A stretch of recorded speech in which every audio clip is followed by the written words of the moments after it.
नमस्कार दोस्तों, स्वागत है आप सभी का आपके अपने YouTube channel Shyam classes study में। साथियों, आज की इस वीडियो में यूपी पुलिस परीक्षा 2023 में पूछे जाने वाली हिंदी के 37 अति महत्वपूर्ण प्रश्नों का प्रैक्टिस सेट लेकर के हैं। प्यारे साथियों, जब तक आप प्रैक्टिस सेट नहीं लगाओगे तब तक आप यूपी पुलिस परीक्षा 2023 में अच्छा स्कोर नहीं कर पाओगे। तो मैं आपको बता दूं कि मैं अपने यूट्यूब चैनल पर आपको लगातार प्रैक्टिस सेट करा रहा हूं, क्योंकि मेरा उद्देश्य है अपने जो सभी सब्सक्राइबर साथी और भाई बहन हैं उनको यूपी पुलिस परीक्षा 2023 में सफलता दिलाना। अगर आप भी सफलता चाहते हो तो हमारे यूट्यूब चैनल को सब्सक्राइब कर लीजिएगा और यहाँ पर जितने भी प्रैक्टिस सेट लगवाया जाए उन सभी प्रैक्टिस सेट को करिए और जो भी आपको छोटी बड़ी जानकारी दी जाती है उस पर आप अमल करिएगा।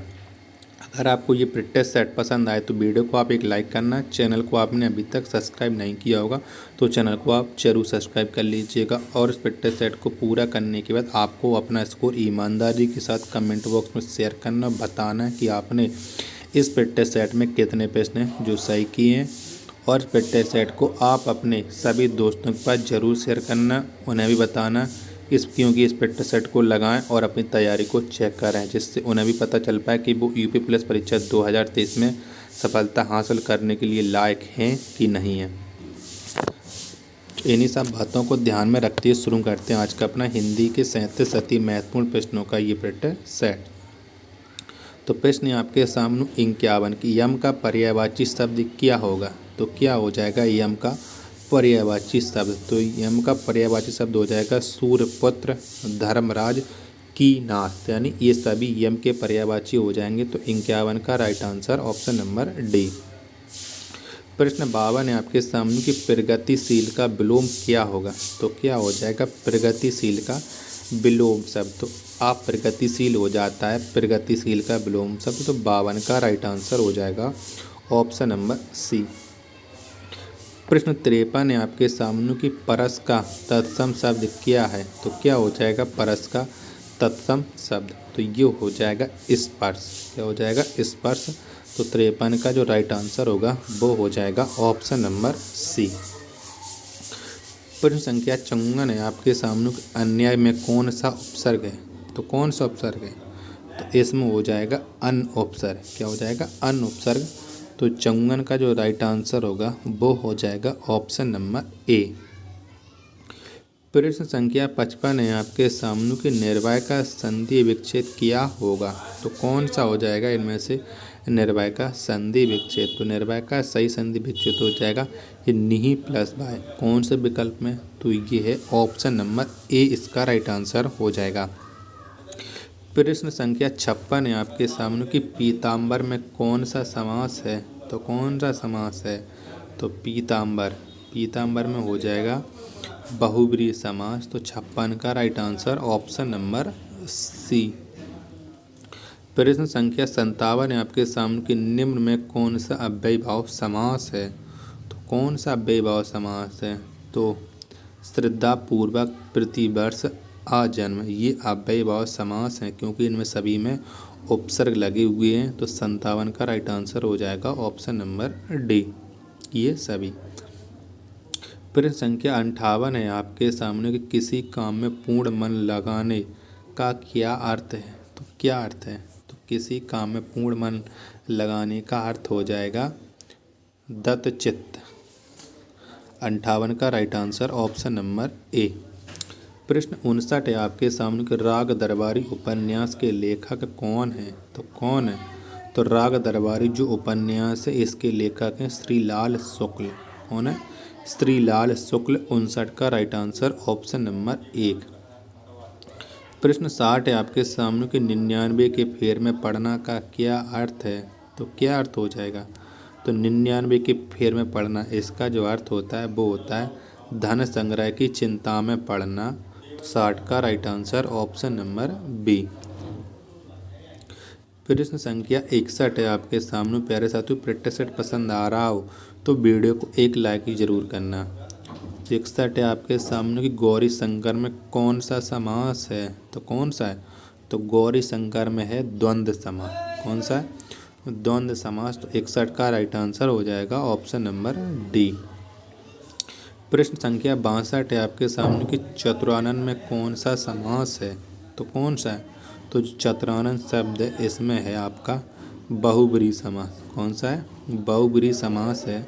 तो 62 का जो राइट आंसर हो जाएगा वो हो जाएगा ऑप्शन नंबर बी। प्रश्न 63 है आपके सामने कि निम्न में से कौन स्त्री का पर्यायवाची शब्द नहीं है? तो इनमें से एक होगा जो स्त्री का पर्यायवाची नहीं होगा, वही आपको बताना है।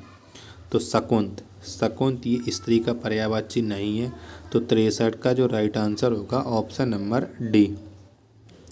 प्रश्न 64 है आपके सामने कि निम्नलिखित में कौन स्थायी भाव है? तो कौन सा स्थायी भाव है? तो वात्सल्य, वात्सल्य ये स्थायी भाव है। तो 64 का राइट आंसर हो जाएगा ऑप्शन नंबर डी। प्रश्न संख्या 65 है आपके सामने कि रोला छंद के प्रत्येक चरण में कितनी मात्राएं होती हैं? तो कितनी होती हैं? तो रोला छंद के प्रत्येक चरण में 24 मात्राएं होती हैं। तो 1665 का जो राइट आंसर होगा वो हो जाएगा ऑप्शन नंबर बी। प्रश्न संख्या 66 है आपके सामने कि निम्न में कौन एक छंद का उदाहरण नहीं है? तो इनमें से कौन सा है जो छंद का उदाहरण नहीं है? तो रूपक। कौन? रूपक ये छंद का उदाहरण नहीं, ये अलंकार है। तो 66 का राइट आंसर हो जाएगा ऑप्शन नंबर सी। प्रश्न 67 है आपके सामने कि किस एक के संयोग से रस निष्पत्ति की चर्चा नहीं मिलती है? तो किससे नहीं मिलती है रस निष्पत्ति की चर्चा? तो ये अलंकार से नहीं मिलती है। तो 67 का जो राइट आंसर बनेगा वो हो जाएगा ऑप्शन नंबर डी। प्रश्न 68 है आपके सामने कि ऊपर से मित्र भीतर से शत्रु के लिए प्रचलित लोकोक्ति क्या है? तो क्या है इसकी लोकोक्ति फेमस? तो ऊपर से मित्र भीतर से शत्रु, तो इसके लिए जो प्रसिद्ध लोकोक्ति है वो है मोह में राम बगल में छुरी। तो 68 का right answer option number A. प्रश्न 69 है आपके सामने कि निम्नलिखित में से कौन शब्द अलंकार है? तो इनमें से कौन सा है शब्द अलंकार? तो वक्रोक्ति, वक्रोक्ति ये शब्द अलंकार है। तो 69 का राइट आंसर हो जाएगा ऑप्शन नंबर डी। प्रश्न 70 है आपके सामने कि निम्न में कौन अर्थालंकार है? तो कौन सा है अर्थालंकार? तो निम्न में से जो अर्थालंकार वो हो जाएगा स्वभावोक्ति। तो 70 का right answer option number C. प्रश्न 71 है आपके सामने कि निम्न में कौन संचारी भाव का उदाहरण है? तो इनमें से कौन सा है संचारी भाव का उदाहरण? तो गर्व, गर्व ये संचारी भाव का उदाहरण है। तो 71 का राइट आंसर हो जाएगा ऑप्शन नंबर डी। प्रश्न 72 है आपके सामने कि विभक्त रस का स्थायी भाव है। तो कौन सा है? तो विभक्त रस का स्थायी भाव है जुगुप्सा। क्या हो जाएगा? जुगुप्सा। तो 72 का right answer option number C. प्रश्न 73 है आपके सामने कि तुलसीदास की रचना नहीं है। तो इनमें से कौन सी है जो तुलसीदास की रचना नहीं है? तो तुलसीदास की रचना साहित्य लहरी नहीं है। बाकी के रामचरितमानस, कवितावली और विनय पत्र का ये तुलसीदास की रचना है। तो 73 का राइट आंसर हो जाएगा ऑप्शन नंबर डी। प्रश्न 74 है आपके सामने कि निम्न में से कौन सा शब्द शुद्ध है? तो कौन सा शुद्ध है? तो विभीषका यानी सी वाला ये शुद्ध है, बाकी के तीनों अशुद्ध हैं। तो 74 का राइट आंसर हो जाएगा ऑप्शन नंबर सी।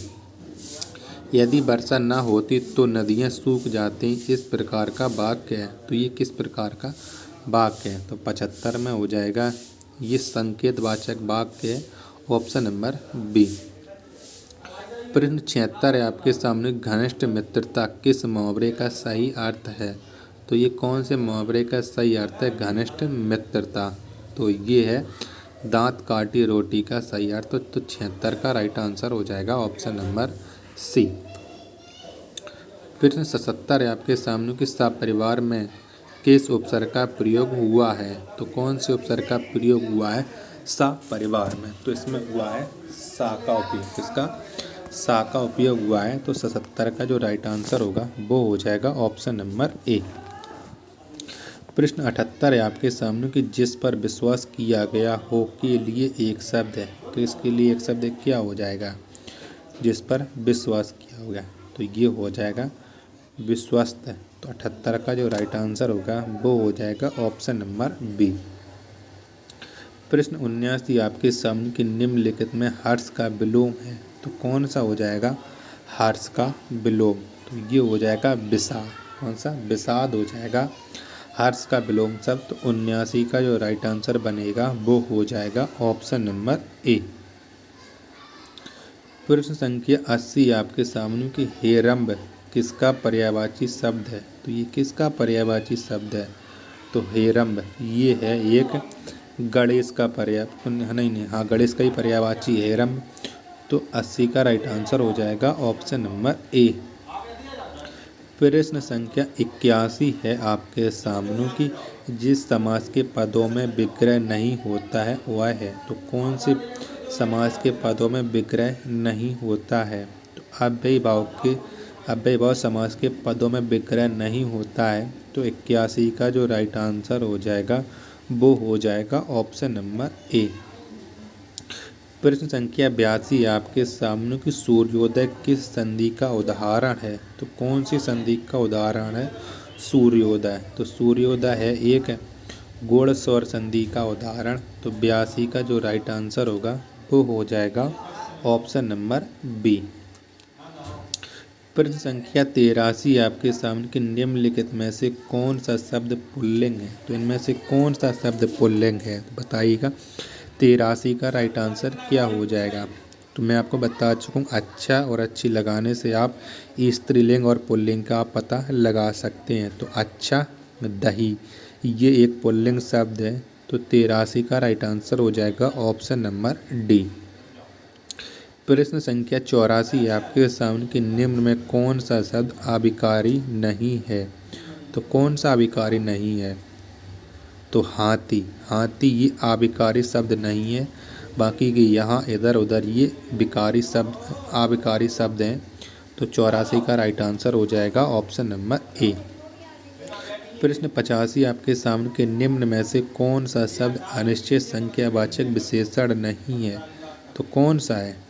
तो अनिश्चित संख्यावाचक विशेषण नहीं है। 10 ये है एक निश्चित संख्यावाचक विशेषण। तो 85 का जो राइट आंसर बनेगा वो हो जाएगा ऑप्शन नंबर ए। प्रश्न संख्या 86 आपके सामने कि निम्न में से कौन जातिवाचक संज्ञा का उदाहरण नहीं है? तो कौन सा है जातिवाचक संज्ञा का उदाहरण नहीं है? तो 86 का राइट आंसर हो जाएगा भारत। ये जातिवाचक संज्ञा का उदाहरण नहीं है, ये व्यक्तिवाचक संज्ञा का उदाहरण हो जाएगा। तो 86 का जो राइट आंसर हो जाएगा ऑप्शन नंबर डी। प्रश्न संख्या 87 लास्ट प्रश्न प्यारे साथियों आज के इस प्रैक्टिस सेट का कि निम्न में से कौन एक तत्सम शब्द है? तो इनमें से कौन सा है तत्सम शब्द बताइएगा?